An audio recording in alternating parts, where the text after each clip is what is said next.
7वां बाब और 14वीं आयत में कलाम मुक़द्दस इस तरह बताता है। तवारीख की दूसरी किताब उसका 7वां बाब और 14वीं आयत में यूँ लिखा है, तब अगर मेरे लोग जो मेरे नाम से कहलाते हैं खाकसार बनकर दुआ करें और मेरे दीदार के तालिब हों और अपनी बुरी राहों से फिरें, तो मैं आसमान पर से सुनकर उनका गुनाह मुआफ़ करूँगा और उनके मुल्क को बहाल कर दूँगा। खुदावंद की बरकत उसके पाक कलाम के पढ़े और सुने जाने पर हो, आमीन। आइए एक दफ़ा फिर अपने सरों को खुदावंद के हज़ूर झुकाएं और दुआ मांगें।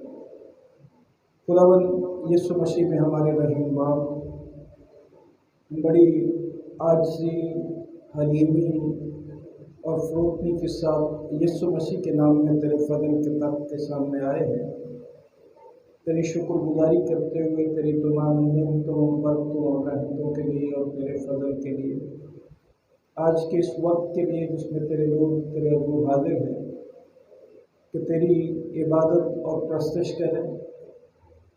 अपना करम कर, अपना रहम फरमा कि तेरा अपना खादिम भी अपने तमाम गुनाहों का इकरार करके तेरे हज़ूर हाज़िर है।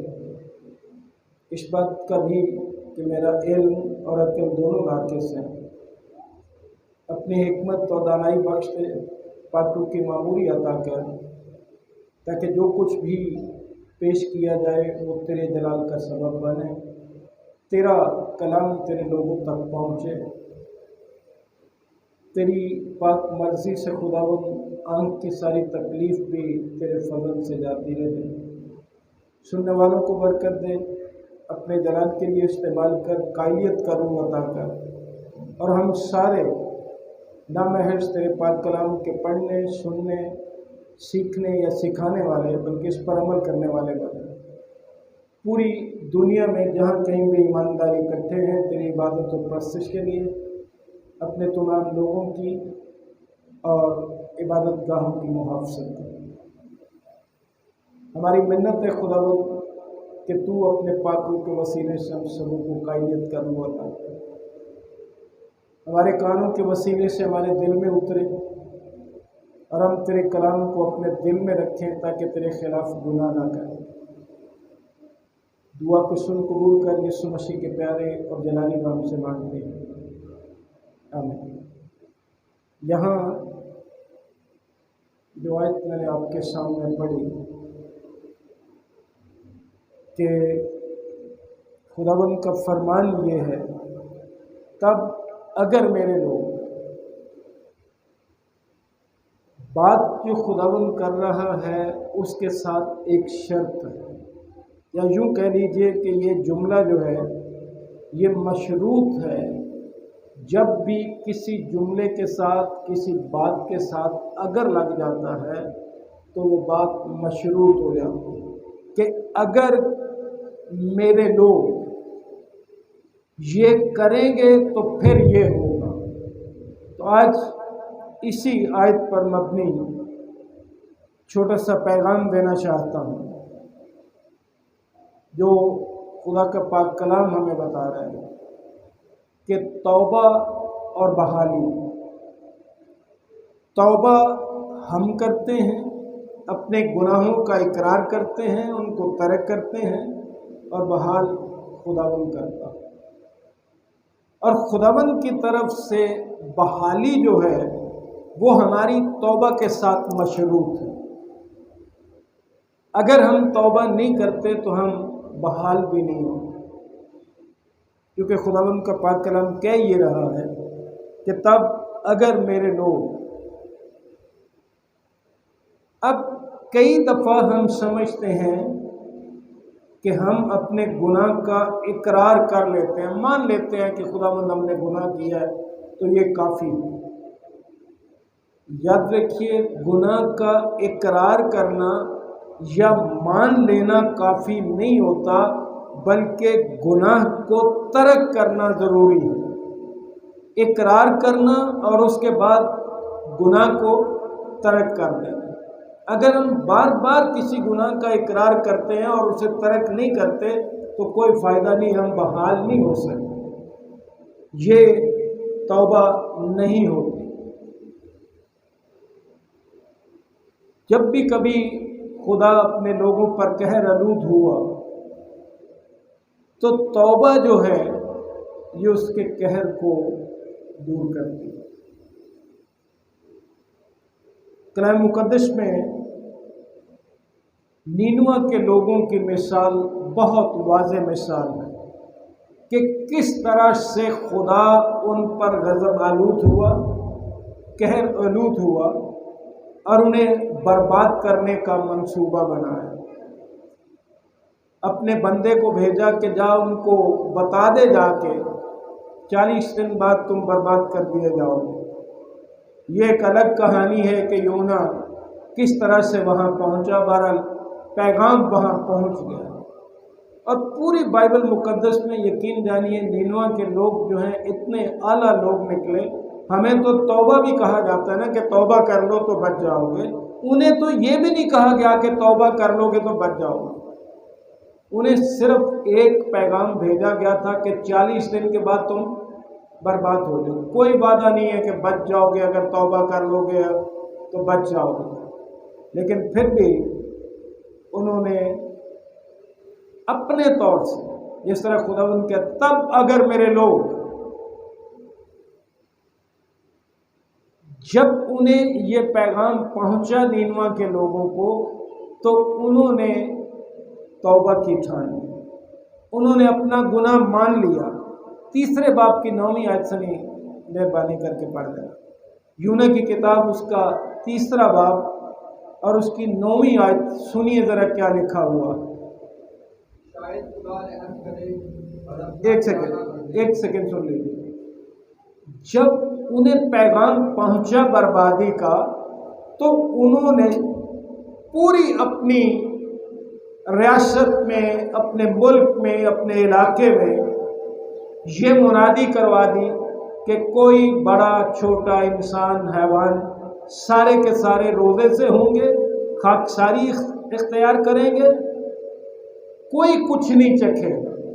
और क्या कहा? शायद खुदा रहम कर दे। ये बात बड़ी गौर तलब है। जब हम तौबा करते हैं, जब हम खुदा के हज़ूर गिड़गिड़ाते हैं, खाकसार बनते हैं, तो आजकल के लोगों की तरह जो खुदा से भी बड़े बन जाते हैं, खुदा को अपना मुलाजिम समझ लेते हैं कि जी हम दुआ करेंगे तो ये हो जाएगा। इन लोगों ही से सीख लो। उन्होंने कहा कि शायद खुदा रहम करे, क्योंकि रहम उनके हाथ में तो है नहीं है। रहम जो है, बहाली जो है, ये खुदा के हाथ में है। उन्होंने सिर्फ इतना कहा कि भाई ये काम कर लो, शायद खुदा रहम कर दे। पढ़िए। शायद खुदा रहम करे और अपना इरादा बदले। शायद खुदा रहम करे और अपना इरादा बदल दे जो उसने हमारी बर्बादी का किया है,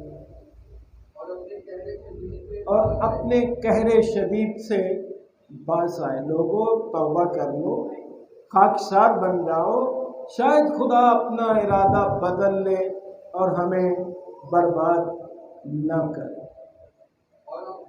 और हम हलाक ना हो। देखिए, तब अगर मेरे लोग जो मेरे नाम से कहलाते हैं, अब लोगों में भी तकसीम हो गई। बेईमानों की, तौबा न करने वालों की, यीशु मसीह पर ईमान न लाने वालों की बात नहीं हो रही। गौर से सुन लें, खुदावंद ने क्या कहा? तब अगर मेरे लोग ऐसा करेंगे, तौबा करेंगे, मेरे लोग, जब खुदावंद यीशु मसीह की पैदाइश की खुशखबरी मुकद्दसा मरियम और यूसुफ को दी गई तो उन्हें ये कहा गया मत्ती रसूल की मार्फत खुदावंद की इंजील के पहले बाब की 21वीं आयत में कि तू उसका नाम यीशु रखें, क्योंकि वही अपने लोगों को उनके गुनाहों से नजात दे। अपने लोगों को, यहाँ क्या लिखा है? तब अगर मेरे लोग जो खुदावंद के हैं, जो तौबा नहीं करते, मसीह यीशु पर ईमान नहीं लाते, वो खुदावंद के हो नहीं सकते। तब अगर मेरे लोग जो उसके चुने हुए, जो यीशु मसीह के खून से खरीदे गए, ये उनके लिए वादा है। जिन्होंने तौबा नहीं करनी, जिन्होंने गुनाह तर्क नहीं करना, उनके लिए तो वादा है ही नहीं है। तब अगर मेरे लोग जो मेरे नाम से कहलाते हैं तौबा करें तो बच सकते हैं। अपने लोगों की बात खुदावंद कह रहा है, जो उस पर ईमान ले आते हैं, जो मेरे नाम से कहलाते हैं, जो खुदावंद के नाम से मंसूब।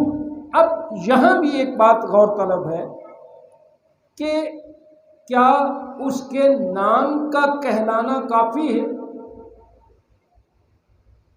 मेरा नाम इमैनुएल है, किसी का नाम पतरस है, किसी का नाम गुलाम मसीह होगा, किसी का नाम रहमत मसीह है, किसी का नाम के साथ, जिसके नाम के साथ भी मसीह आता है, क्या ये काफ़ी है? अगर मेरे लोग जो मेरे नाम से कहलाते हैं, नाम से कहलाना और बात है, और तौबा करना और खुदा के हुजूर खाकसार बनना और बात है। सिर्फ नाम से कहलाना काफ़ी नहीं है कि हम यीशु के नाम से कहलाते हैं। वो आपने कभी नशेड़ी लोगों को देखा? वो भी हर वक्त कहते रहते हैं जय यीशु दी हर शय यीशु, नाम से तो वो भी कहलाते हैं। जो उसके नाम से कहलाते हैं, जिन्होंने तौबा की है, जिन्होंने यीशु मसीह को अपना नजात दहिंदा कबूल किया है, उनकी बात हो रही है। फिर लिखे कि जो मेरे नाम से कहलाते हैं वो खाकसार बनकर तौबा, खाकसार बनना। खाकसारी जो है, पहला हिस्सा जो था कि अगर मेरे लोग जो मेरे नाम से कहलाते हैं खाकसार बनकर दुआ करें, ये हिस्सा जो है ये बहुत ज़रूरी है। खाकसारी क्या है? कि खाक में बैठ जाए, सर पर खाक डाल लें, राख डाल लें। सिर्फ यही खाकसारी नहीं है। खाकसारी है हलीम बनना, आजिश बनना, जिस तरह नीनुआ के लोग बन गए। और अगर हम मत्ती रसूल की मार्फत खुदावंद की इंजील उसका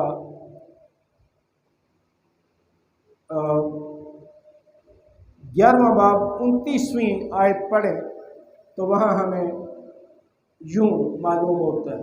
11वें बाब की 29वीं आयत पढ़ लें। मेरा जुआ अपने ऊपर उठा लो और मुझसे सीखो क्योंकि मैं हलीम हूँ। मेरा जुआ अपने ऊपर उठा लो और मुझसे सीखो। क्यों मुझसे सीखो? क्योंकि मैं हलीम हूँ और दिल का फरोख्त हूँ। हम हलीमी सीखते हैं लोगों से, इंसानों से, कि जी दाऊद ने ये गुनाह किया था, हमने कर लिया तो क्या हो गया, फलां पादरी ये करता है, फलां बिशप ये करता है, फलां एल्डर ये करता है, हमने कर लिया तो कौन सी आखिर आ गई। आपका मयार जो है वो कोई इंसान नहीं है, कोई नबी नहीं है। आपका मयार कोई पादरी या एल्डर नहीं है। आपका मयार खुदावंद यीशु मसीह है, जिसने फरमाया मुझसे सीखो क्योंकि मैं हलीम हूँ और दिल का फरोख्त हूँ। हलीमी और फरोतनी यीशु मसीह से सीखने की जरूरत है, क्योंकि पिछली दफा भी हमने देखा था कि उसके साथ क्या कुछ किया गया। क्या उसके मुंह से कुछ हल्की बात निकली? क्या किसी को कोई बद्दुआ दी? जो कुछ उसके साथ किया गया, एक बेऐब के हाथ और पांव में कील लगे, मजे का उड़ाया जाए, ठट्ठा उड़ाया जाए, सर पे कांटों का ताज रख के तंज किया जाए,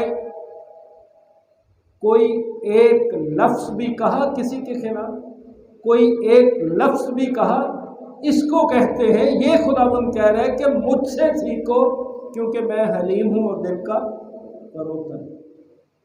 हम अपना मयार बदलें तो फिर बात बनती है। हमारा मयार कोई इंसान नहीं होना चाहिए कि जी फलां तो ये करता है, मैंने कर लिया तो कौन सी आखिर आ गई है, फलां ने ये कर लिया है तो क्या हो गया। आपका और मेरा मयार खुदावंद यीशु मसीह है, क्योंकि लिखा है कि वैसे ही कामिल और पाक बनो जैसा कि तुम्हारा बुलाने वाला।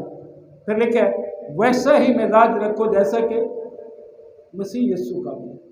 किसी नबी के बारे कहा, हालांकि खुदावंद के बंदे मूसा के बारे लिखा है कि खुदावंद ने फरमाया कि मेरे बंदे मूसा से बढ़कर रुए ज़मीन पर कोई शख्स हलीम नहीं है। लेकिन मयार हमारा वो नहीं है, मयार हमारा कोई और नहीं है, मयार हमारा जो है वो खुदावंद यीशु मसीह। ये है आजसी और हलीमी। मुझसे सीखो। आजसी और हलीमी ये होती है। आपने कितनी दफ़ा ये वाक़ा पढ़ा होगा, सुना होगा, वो जो शूरफनी की औरत सी सूर और सैदा की सरहदों से निकली थी, खुदावंद तक जब पहुंची तो खुदावंद के सामने अपनी बेटी की बीमारी की दरख्वास्त रखी। खुदावंद ने उसकी दरख्वास्त का कोई जवाब नहीं दिया। फिर जब खुदावंद बोला तो उसने कहा कि लड़कों की रोटी लेकर कुत्तों को डालना अच्छा नहीं है। कितना सख्त जवाब था एक औरत के लिए। हलीमी इसको कहते हैं। मैं इसकी तफसील में नहीं जा रहा, सिर्फ उसकी हलीमी की बात बता रहा हूँ, खाकसारी की बात बता रहा हूँ। जब खुदावंद ने सारी पब्लिक के सामने, इतने लोगों के सामने ये कहा कि लड़कों की रोटी लेकर कुत्तों को डालना अच्छा नहीं, तो उस औरत ने क्या कहा कि तूने मेरी बेइज्जती कर दी, तूने सबके सामने मेरी तौहीन कर दी, तूने एक औरत के साथ इस तरह गुफ्तगू की है। उसने क्या कहा, हाँ खुदावंद, कुत्ते भी उन्हीं टुकड़ों में से खाते हैं जो उनके मालिक की मेज से गिरते। इसको हलीमी कहते हैं। यह है हलीमी और फरोतनी, यह है आजसी जो खुदावंद हमें सिखाना चाहता। इसीलिए उसके बारे ये लिखा है कि जा तेरे ईमान के मुताबिक हुआ, ऐसा ईमान मैंने बनी इस्राइल में भी नहीं देखा। इसको कहते हैं आजी, हलीमी और फरोतनी। हमारी तरह नहीं है कि हम किस तरह से आजिज, हलीम और फरोतन होते हैं। आगे लिखा है कि फरोतनी इख्तियार करके खाकसार बनकर दुआ करें। आप कहेंगे जी हम तो दुआ करते हैं, मैं कहूँगा जी मैं भी दुआ करता हूँ, लेकिन मेरे लिए भी और आपके लिए भी सोचने की बात यह है कि दुआ तो हम करते हैं, लेकिन क्या हम खाकसार बनकर दुआ करते हैं? चर्च आना एक और बात है, दुआ करना एक और बात है, लेकिन खाकसार बनकर दुआ करना बिल्कुल फर्क बात। आपको पता है कि दो शख्स साइकिल में दुआ करने के लिए गए थे, तो जो फरीसी था दुआ तो वो भी कर रहा था। मुक़द्दस लूका की इंजील के 18वें बाब की 16वीं आयत में अगर आप पढ़ दीजिए जरा, तो वहां जब वो दो शख्स दुआ करने के लिए गए हैं, दुआ तो वो कर रहा, इसमें तो कोई शक नहीं, लेकिन क्या उसकी जिंदगी में हलीमी है, खाकसारी है, फरोतनी है? ना वो हलीम है, ना वो खाकसार है, ना वो फरोतन है। दुआ भी कर रहा है, खुदावंद के घर में भी गया हुआ है, हैकल में दुआ कर रहा। जी पढ़िए 18वें बाब की 16वीं आयत पढ़ दें, 14वीं से पढ़ दें। मैं तुमसे कहता हूं कि ये शख्स दूसरे की निस्बत रात बार ठहरकर अपने घर गया। जिसने आजिज़ी इख्तियार की थी, जिसने हलीमी इख्तियार की थी, उसकी दुआ कबूल हुई, और जिसने आजिज़ी और हलीमी इख्तियार नहीं की, उसकी दुआ कबूल नहीं हुई। आगे पढ़। क्योंकि जो कोई अपने आप को बड़ा बनाएगा, सुन लें, वो छोटा किया जाएगा। जो कोई अपने आप को बड़ा बनाएगा वो छोटा किया जाएगा। फिर जो अपने आप को छोटा बनाएगा वो बड़ा किया जाएगा। छोटा बनाने का मतलब क्या है? खाकसार बनना, हलीम बनना, आजिज बनना अपनी जिंदगी में। जिस तरह इस सूरफनी की औरत ने अपने आप को सबके सामने खाकसार बना लिया, जो खुदावंद ने कहा चुप करके कबूल कर लिया। फिर आगे पढ़ दे। को भी नहीं, बस ये रहने, ये है जो आजी और हलीमी की बात है। उस शख्स ने क्या दुआ की थी कि मैं हफ्ते में 2 दफा रोजा रखता हूं, पूरी देयकी देता हूं, कभी किसी के साथ जुल्म नहीं किया, अपनी नेकियां खुदावन को जता रहा। खुदावन ऐसे लोगों को पसंद नहीं करता, ना उनकी दुआ पसंद करता। जब तक हमारी जिंदगी में आजी, हलीमी और फरोतनी नहीं है, अगर मेरे लोग खाकसार बनकर दुआ करें।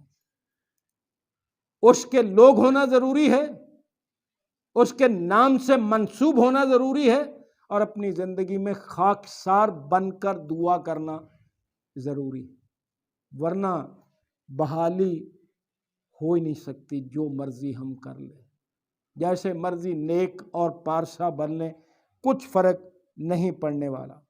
मेरे दीदार के तालिब हों, बुरी राहों से बाज आएं। हम पुलपट पे खड़े होके ये तो कहते हैं जी मैंने खुदावंद का दीदार किया, मैंने खुदावंद को देखा, मुझे पाक रूह ने ये कहा, खुदावंद ने मुझे ख्वाब में ये कहा। लेकिन आजी, हलीमी और फरोतनी हमारी जिंदगी में कोई नहीं होती। जिनकी जिंदगी में खुदावंद का दीदार होता है, जो खुदावंद को देखते हैं, उनकी जिंदगियां बिल्कुल बदल जाती हैं। उनकी जिंदगियां वो नहीं रहती जो पहले होती हैं। कलाम मुकद्दस में से कई मिसालें हैं जो ऐसे लोगों के लिए पेश की जा सकती। जब पौलुस रसूल, जो पहले साउल था, दमिश्क की राह पर खुदावंद उसे मिला तो वो साउल ही रह गया था, वो पहले जैसा रह गया था। वो पौलुस हो गया। जो खुदावंद के लोगों को कत्ल करने वाला था, वो खुद कत्ल होने के लिए तैयार हो जाता। मजूसियों को जब ख्वाब में दिखाई देकर फरिश्ते ने कहा था, जब वो खुदावंद का दीदार करते हैं तो कलाम कहता है वो दूसरी राह से वापस गए, जिस राह से आए थे उस राह से वापस नहीं गए। आप जो जिंदगी लेकर खुदावंद के कदमों में आते हो, खुदावंद के घर आते हो, अगर वही जिंदगी लेकर हमने हर हफ्ते वापस चले जाना तो फायदा क्या। हमारी राह तब्दील होनी चाहिए, हमारी जिंदगी तब्दील होनी चाहिए, तब खुदावंद का दीदार कोई मानेगा कि वाकई इनको खुदावंद का दीदार हुआ है। जब हम उसके दीदार के तालिब होते हैं, खाकसार बनते हैं, अपनी बुरी राहों से बास आते हैं, क्योंकि कलाम मुकद्दस यही फरमा रहा है कि मेरे दीदार के तालिब हों और अपनी बुरी राहों से बास आएं। जब हम उसके दीदार के तालिब होते हैं, अपनी बुरी राहों से बास आते हैं, तो फिर इसके जो असरात हैं वो इस तरह से होते हैं, क्योंकि खाकसार होना और दुआ करना, उसके दीदार के तालिब होना और बुरी राहों से फिरना, ये हमारे खिलाफ तबाही, गजब और कहब के हुक्म को बहाली में बदल देता। जब तक हम खाकसार होकर दुआ न करें, तब तक कहर का हुक्म बदलता नहीं। जैसा मैंने गुजारिश की कि पौलुस ने खुदावंद का दीदार किया, तो अब देख लें क्या से क्या हो गया। मजूसी दूसरी राह से वापस गए। योशाया की किताब का 6वां बाब, जब योशाया को खुदावंद का दीदार हुआ तो पढ़िए ज़रा क्या लिखा, पहली आयत से पढ़ दे। योशाया की किताब का 6वां बाब पहली आयत से। जिस साल में उजिया बादशाह ने वफात पाई, मैंने खुदावंद को एक बड़ी बुलंदी पर ऊंचे तख्त पर बैठे देखा। योशाया नबी जो है खुदावंद को बुलंदी पर ऊंचे तख्त पर बैठे हुए देख रहा है। यह है खुदावंद का दीदार। और उसके बाद क्या हुआ? और उसके लिबास के दामन से हैकल ममूद हो गई। उसके आसपास सराफीन खड़े थे, जिनमें से हर एक के 6 बाजू थे, और हर एक 2 से अपना मुंह ढांपे था, और 2 से पांव और 2 से उड़ता था, और एक ने दूसरे को पुकारा और कहा, कुदूस कुदूस कुदूस रब्बुल अफ़ाज, सारी जमीन उसके जलाल से ममूर है। और पुकारने वाले की आवाज के जोर से आसमानों की बुनियादें हिल गई। जब खुदावंद जाहिर होता है, उसका दीदार होता है, देखें क्या होता है। यही जब रूहुल कुद्स नाज़िल हुआ था तो वहां हुआ था, यहां भी देख लीजिए, आगे पढ़िए जो मेरा मतलब था। तब मैं बोल उठा कि मुझ पर अफसोस, तब मैं बोल उठा कि मुझ पर अफसोस। जब खुदावंद का दीदार होता है तो वो आपके अंदर की तस्वीर खींचता है, आपके अंदर के एक्सरे करता है, फिर आपको पता चलता है कि आप क्या हैं। और यहाँ जो दावा करते हैं कि हमें खुदावंद का दीदार हुआ है, हम तो पुलपट तोड़ने को आ जाते हैं, हम तो उल्टा असर हम पर होता है, हम तो फरोतन नहीं होते, हम तो हलीम नहीं होते। पौलुस रसूल इस सिलसिले में एक बात कहता है, यकायक एक शख्स तीसरे आसमान पर उठाया गया, वो अपना नाम नहीं लेता, और तमाम ईमानदार इस बात पर मुत्तफिक हैं कि यह रसूल की अपनी बात थी, लेकिन उसने अपना नाम तक नहीं लिया कि कहीं मैं भूल ही ना जाऊं। और यहाँ क्या होता है, यहाँ खुदावंद का दीदार ना भी हो तो नाम लेकर ही हम तो पता नहीं क्या क्या करते फिरते हैं। फिर पढ़िए जरा यही आज, तब मैं बोल उठा कि मुझ पर अफसोस, तब मैं बोल उठा मुझ पर अफसोस, क्योंकि अपने आप में घिनौनापन नजर आ जाता है, अपनी दुरुस्त हालत नजर आ जाती है खुदावंद के दीदार से। मैं तो बर्बाद हुआ, मैं तो बर्बाद हुआ क्योंकि मेरे होंठ नापाक हैं, मैं तो बर्बाद हुआ क्योंकि मेरे होंठ नापाक है। यह है खुदावंद के दीदार का असर। फिर बंदे को अपने आप पता चल जाता है। जब तक किसी को खुदावंद का दीदार ना हो, बंदे को कभी अपना आप नहीं पता चलता कि मैं क्या हूं। हर वक्त बंदा किसी और जोम में रहता है, रूहानी फखर में रहता है, रूहानी गुरूर में रहता है, क्योंकि उनकी जिंदगी में खाकसारी नहीं आती, उनकी जिंदगी में आजी नहीं होती, हलीमी नहीं होती, फरोतन नहीं बनते।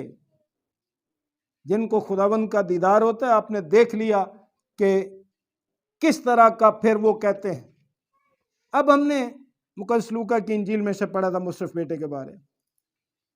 इस सिलसिले में बड़ी खूबसूरत मिसाल है ये कि किस तरह से अपने बाप के साथ झगड़ के, गुस्सा करके अपना माल मता, अपना हिस्सा लेकर दूर दराज मुल्क में चला गया, जाके धक्के खाता रहा। जब माल मता ख़त्म हो गया तो हालात बुरे हो गए, फिर उसको अपने बाप के घर की याद आई, और वही अपने बाप के घर की याद आना ही असल में तौबा होती है कि मेरा बाप कितना मेहरबान है। शैतान तो कभी किसी पर मेहरबान नहीं होता, वो तो बर्बाद करना चाहता है।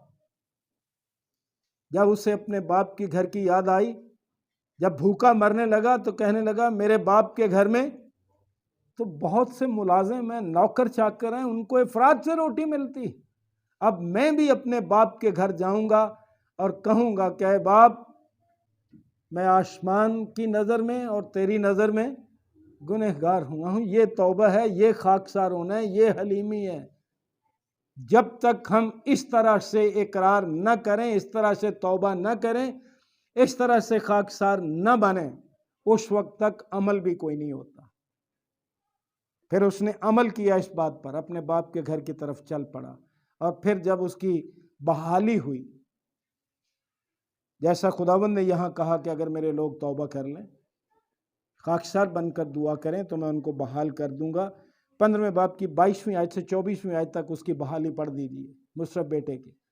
किस तरह से बाप के घर से निकला, किस तरह से दुख उठाया, किस तरह से बर्बाद हुआ, जाके सब कुछ बर्बाद कर दिया, और फिर जब तौबा की, जब अपने बाप की तरफ लौटने का इरादा किया और अमली तौर पर लौटकर आया अपने बाप के घर की तरफ, 22वीं आयत से पढ़ना शुरू कीजिए 24वीं आयत तक। बाप ने अपने नौकरों से कहा, अच्छे से अच्छा लिबास, यह है बहाली। तब अगर मेरे लोग जो मेरे नाम से कहलाते हैं खाकसार बनकर दुआ करें तो मैं आसमान पर से उनकी सुनूंगा और उनके मुल्क को क्या करूंगा, बहाल कर दूंगा। यह है तौबा और बहाली। ऐ बाप, मैं आसमान की नज़र में और तेरी नज़र में गुनहगार हो गया, बाप ने बहाल कर दिया, उसी मकाम पर वापस आ गया। वो तो समझता था कि मुझे नौकर ही रख ले, लेकिन बाप ने क्या किया, बेटे ही के मकाम पर उसको बहाल कर दिया, नौकरों को हुक्म दिया।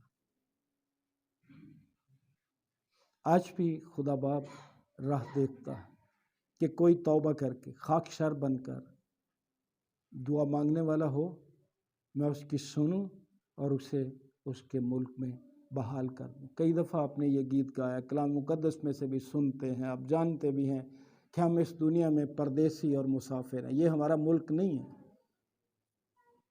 जब खुदावंद ने गुनाह के बाद आदम और हवा को बाग अदन में से निकाला तो बाग अदन के चौगिर्द 16 जन तलवार का पहरा लगा दिया, वो वापस नहीं आ सकते। खुदा ने अपने बेटे को भेजा ताकि हमारी खातिर, हम गुनहगारों और निकम्मों की खातिर मसलूब हो, दुख उठाए, मारा जाए, तीसरे दिन मुर्दों में से जी उठे, तब जाके हमारे लिए अदन फिरदौस बहाल होता है। वो जो उसको कबूल नहीं करते, जो तौबा नहीं करते, जो खाकसार नहीं बनते, जो यीशु मसीह को अपना निजात दहिंदा कबूल नहीं करते, उनके लिए अभी भी अदन के चौगिर्द 16 जन तलवार का पहरा। जो खाकसार बन जाते हैं वही दोबारा अदन में जा सकते हैं, उन्हीं का मुल्क बहाल होता है। खुदावंद हम सबको बरकत बख्शे और ये फ़ज़ल अता करे कि हम आज के बाद अपनी ज़िंदगी में तब्दीली लाएं। जो ज़िंदगी लेकर हम आते हैं, तब्दील शुदा ज़िंदगी लेकर खुदावंद के घर से जाएं, तौबा करने वाले बने, खाकसार बने, आजिज़ी हलीमी हमारी ज़िंदगी में हो, ताकि खुदावंद हमारी आसमान पर से सुने और हमें बहाल करे। खुदावंद आप सबको बरकत दे। आमीन। दुआ मांग।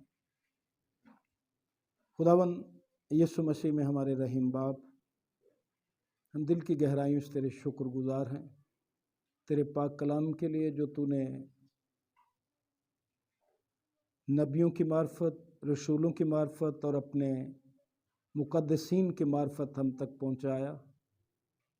हम अपने गुनाहों का इकरार करके तेरे हुजूर आते हैं, यीशु मसीह के लिए तेरी शुक्रगुजारी करते हुए कि जब हम गुनहगार ही थे तो तूने अपने बेटे को इस दुनिया में भेजा ताकि हमारी खातिर हर तरह का दुख उठाए, स्लीब पर मारा जाए और तीसरे दिन मुर्दों में से जी उठे। अपना करम करके हमारी ज़िंदगी में से हर तरह का फ़ख्र और गुरूर जाता रहे। आज ही हलीमी और फ़रोतनी हमारी ज़िंदगियों में आए ताकि तू आसमान पर से हमारी सुने और हमें बहाल कर, हमारे मुल्क को बहाल कर, इस कलाम पर अमल करने की तौफीक अता कर और वैसा ही मिजाज रखने का फ़ज़ल अता कर जैसा मसीह यीशु का भी था, वैसे ही कामिल और पाक बनने की तौफीक अता कर जैसा कि तू हमारा बुलाने वाला है। यीशु मसीह से हलीमी सीखने का फ़ज़ल अता कर, क्योंकि वही हलीम और दिल का फ़रोतन। हमारी तमाम कमज़ोरियाँ मुआफ़ कर, गुनाह बख्श दे, अपने जलाल के लिए इस्तेमाल कर और अपने फ़ज़ल से नवाज कि इस कलाम पर अमल करके तेरे लायक ठहरें, तेरी पाक मर्ज़ी के मुताबिक अपनी ज़िंदगियाँ गुजारें और जो भी ख़ामियाँ कमज़ोरियाँ हमारी ज़िंदगियों में हैं वो तेरे फ़ज़ल से जाती हैं। इबादत के बकिया हिस्से में हमारी मदद फरमा, यीशु मसीह के प्यारे और जलाली नाम से मांगते हैं।